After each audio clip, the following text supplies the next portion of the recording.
দিয়া বলে, ও আমার আদরের বান্দা রে, ও আমার আদরের গোলাম রে, ও আমার গোলাম, তোর কত গুনাহ হইছে, আসমান পর্যন্ত গুনাহ হইছে, আমি আল্লাহর দরবারে চলে আই, কারণ আমি আল্লাহর তো রহমত আরশে আজিম পর্যন্ত।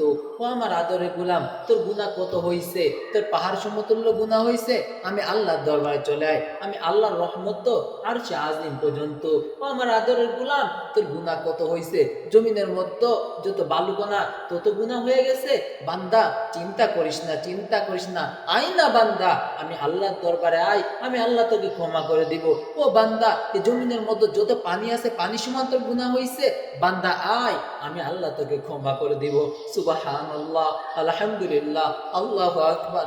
আমার আল্লাহ প্রতিটা নিয়ত, ও দোস্ত, তোমাকে ডাকতে থাকে, আমাকে ডাকতে থাকে, আমাকে ডাকতে থাকে।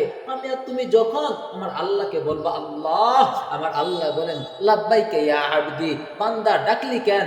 আমি আমি আর তুমি যদি বলি আল্লাহ গুনাহ হয়ে গেছে, আমার আল্লাহ বলেন বান্দা, আমি আল্লাহর নাম না আল্লাহু গফুরুর রহিম, ও বান্দা, আমি আল্লাহর নাম তো ক্ষমাশীল, আমি আল্লাহর নাম তো রহমান, আমি আল্লাহর নাম তো রহিম, আমি আল্লাহর নাম তো দয়ার সাগর, আমি আল্লাহর নাম তো দয়ালু, আমি আল্লাহর নাম তো মেহেরবান।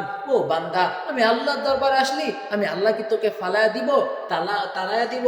না রে বান্দা, না না না। ও যুবক, আল্লাহর কাছে আসো। আল্লাহ বলেন বান্দা,